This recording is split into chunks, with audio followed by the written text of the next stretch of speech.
Ready to talk about supplements? Confused about what's safe, what's effective, and what's just hype? Hi, it's Brain Bites with me, Dr. B. I'm Jess Beachkofsky, your friendly online psychiatrist. Let's dig in. A lot of people think of medications as dangerous chemicals and supplements as safe, natural helpers. Like one belongs in a hazmat container and the other comes sprinkled with fairy dust. But here's the thing. Your body doesn't care what shelf it came from. A chemical is a chemical, whether it's from a pharmacy bottle, a smoothie packet, or a fizzy wellness drink. It still affects your body. Brain, hormones, mood, liver, it's all connected. When you see a prescriber, especially me, I need to know everything that's going into your body, not just meds, not just vitamins, everything. That pre-workout, loaded with caffeine, stimulants, herbs, and proprietary blends, some of those aren't even clearly labeled. Your mushroom coffee, CBD gummies, bedtime tea, still chemicals, still active, still affecting your system. If I don't know what's in your mix, I can't help you stay safe. Let's rewind. Back in the 1920s, the FDA supported adding vitamins to foods, like iodine to salt, folate to grains, and vitamin D to milk, to prevent serious health issues. It was a huge public health win. That's how supplementation started, as a fix for known dietary deficiencies. But in 1994, Congress passed the Dietary Supplement Health and Education Act, also known as DSHEA. And with that, the FDA lost most of its power to regulate supplements. Today, companies don't have to prove their product is safe or effective before selling it.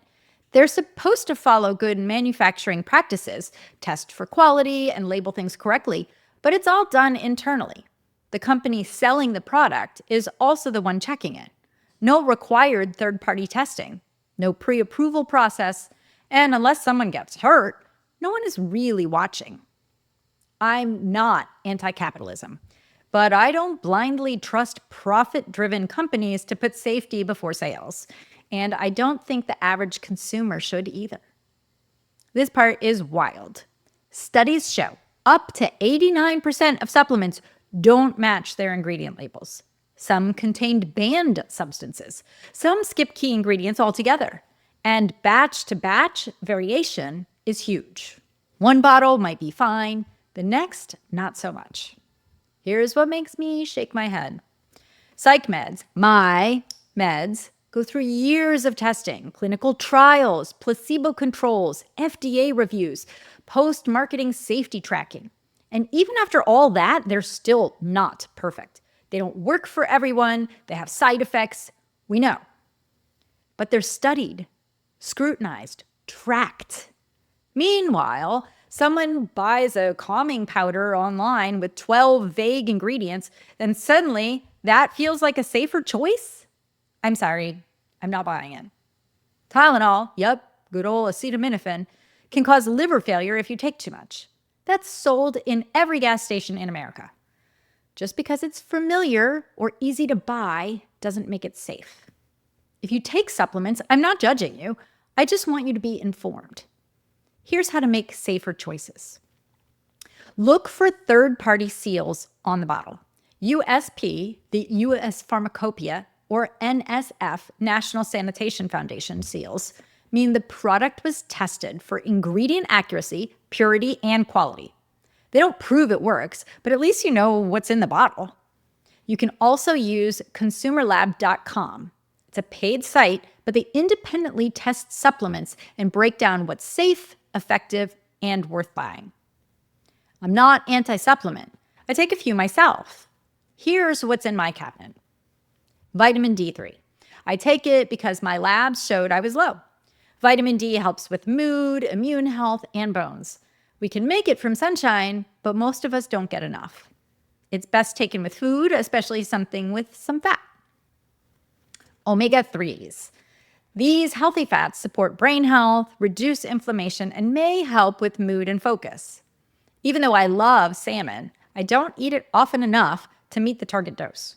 So I supplement with a trusted third-party tested brand. Vitamin B12. I take B12 in the morning. My labs showed I was low, and it can help with energy and focus. It's water soluble, so if you take too much, you'll mostly pee it out. But it's worth checking your levels first. And I have Isopure protein powder, the unflavored one. No magic claims, no hype, just a clean source of protein when I need it. Great on busy days when I can't plan meals perfectly. And finally, there's my green tea and matcha. These give me a gentle caffeine boost and L-theanine, an amino acid with data supporting focus and calm alertness. It's one of those small, simple things that feels good and has some legit science behind it. So no, I'm not against supplements. I just think they deserve the same healthy skepticism we give medications. I want you to feel better, safely, with the full picture of what's going into your body. I hope your brain is full of supplement-savvy goodness, no seal of approval required. Be sure to grab more tasty tidbits at brainbiteswithdrb.com. Enjoy!